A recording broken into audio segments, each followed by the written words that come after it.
Bayangkan kamu sedang menyetir di jalan tol yang lurus dan kamu kira aman. Tiba-tiba, ada papan pengumuman besar, jalan ditutup. Kamu panik, marah, dan bingung. Rencana perjalananmu berantakan. Inilah rasanya kena PHK. Jalan tol karir yang kamu andalkan tiba-tiba ditutup paksa. Tapi bagaimana jika penutupan jalan ini justru mengarahkanmu ke sebuah jalur baru yang jauh lebih indah? Faktanya, surat PHK di tanganmu bisa menjadi sebuah tiket emas menuju karir yang lebih baik jika kamu tahu cara membacanya. Ini dia, 3 cara mengubah musibah PHK menjadi peluang karir baru. Cara nomor 1, manfaatkan jeda paksa untuk menemukan arah baru. Saat sibuk bekerja setiap hari, kita jarang punya waktu untuk bertanya, apakah pekerjaan ini yang benar-benar aku inginkan? Kita terus melaju karena takut berhenti. PHK adalah sebuah jeda yang dipaksakan. Anggap ini sebagai sebuah kemewahan untuk berhenti sejenak dan melihat kembali petamu. Tapi bagaimana cara praktisnya? Coba lakukan audit energi karir. Ambil selembar kertas dan bagi menjadi 3 kolom. Kolom pertama, penguras energi. Tulis semua aktivitas di pekerjaan lamamu yang membuatmu lelah, bosan, atau stres. Apakah itu rapat tanpa akhir, membuat laporan detail, atau berhadapan dengan klien yang sulit? Tulis semuanya sejujur mungkin. Kolom kedua, pengisi energi. Sekarang, tulis kebalikannya. Aktivitas apa yang membuatmu merasa bersemangat, tertantang, dan puas?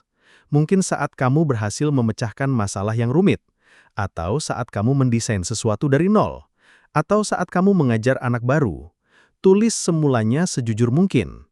Kolom ketiga, pola tersembunyi. Lihat kedua kolom tadi dan cari benang merahnya.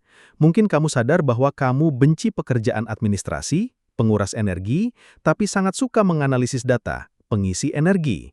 Ini adalah petunjuk. Mungkin rute karir barumu bukanlah menjadi manajer lagi, tapi menjadi seorang analis data. Latihan ini akan memberimu peta yang jauh lebih jelas daripada sekedar bertanya, apa passionku? Cara nomor 2, ubah pesangon menjadi modal awal. Bagi banyak orang, pesangon adalah dana darurat. Pola pikir ini membuatmu panik. Coba kita ubah cara pandangnya. Uang pesangon adalah modal awal untuk proyek terpenting di dunia, yaitu proyek pengembangan dirimu sendiri. Berikut langkah-langkah untuk menjadi manajer modal untuk dirimu sendiri. Langkah pertama, siapkan bantalan pengaman.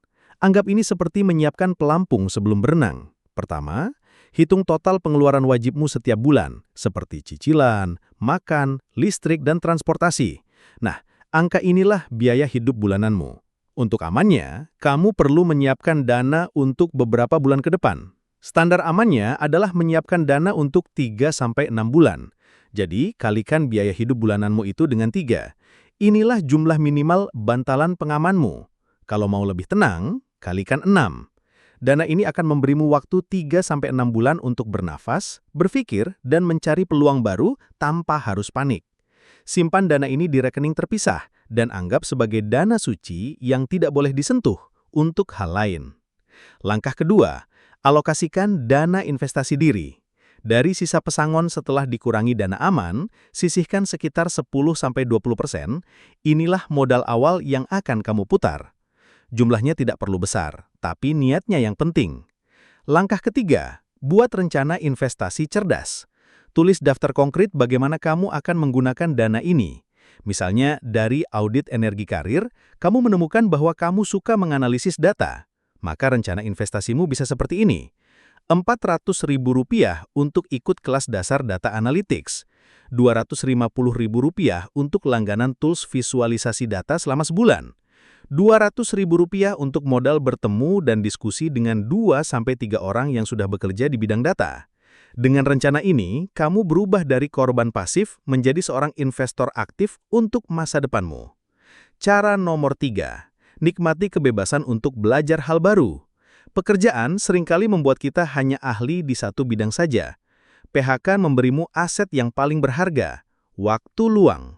Ini adalah kesempatan emas untuk keluar dari kotakmu dan menambah koleksi skill.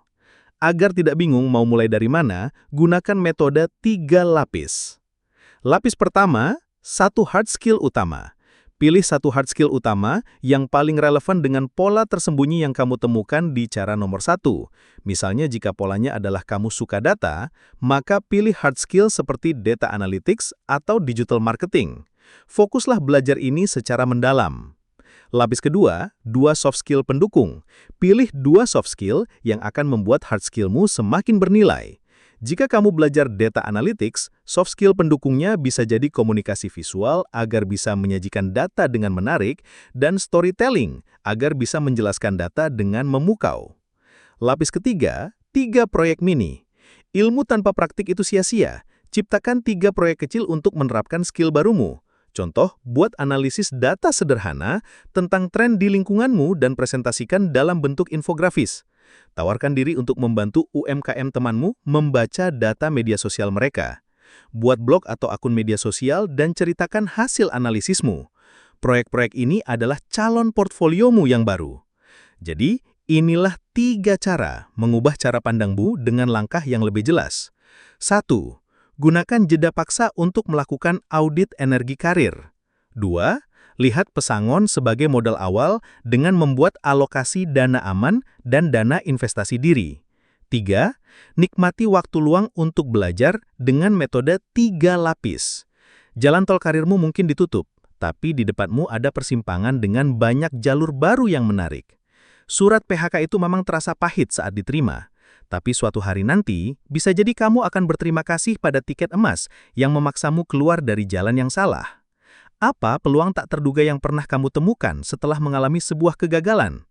Yuk, berbagi inspirasi di kolom komentar. Jangan lupa subscribe channel Lintas Ilmu. Mari kita belajar melihat peluang di setiap tantangan. Sampai jumpa di video berikutnya. Tetaplah optimis dan selamat menjelajahi rute barumu.